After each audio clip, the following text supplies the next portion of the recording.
Presiden Putin bakal dapat dukungan dari 7 negara plus Kuba terkait ketegangan dengan Ukraina.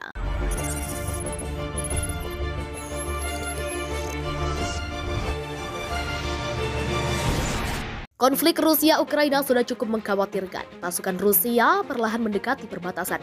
Ada kemungkinan bahwa Moskwa mungkin berencana menyerang tetangganya. Hal itu pun menuai tanggapan keras AS dan negara-negara Eropa. Kepala NATO memperingatkan agresi Rusia terhadap Ukraina akan memiliki konsekuensi yang berat.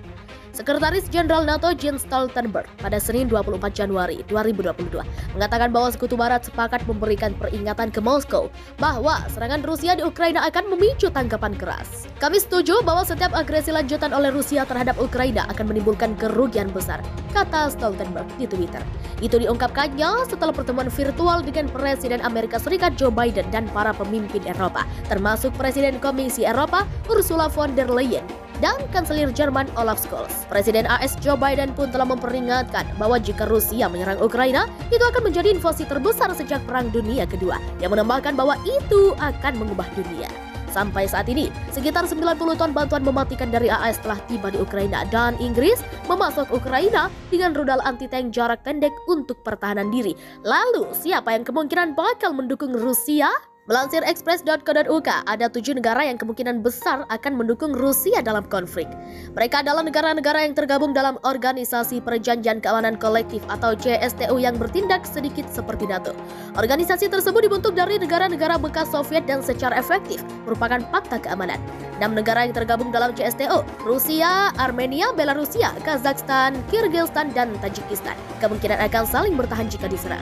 Meskipun organisasi tersebut tidak seharusnya menangani perselisihan domestik, beberapa atau semua sekutu tersebut kemungkinan akan membantu Presiden Putin jika terjadi perang skala besar yang dapat dipicu jika Rusia menginvasi Ukraina.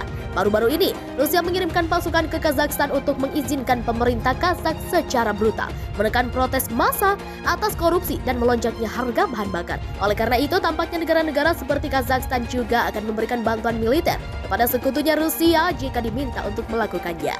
Negara lain yang mungkin mendukung Rusia adalah Kuba. Rusia memiliki sejarah panjang persahabatan dengan negara komunis Kuba.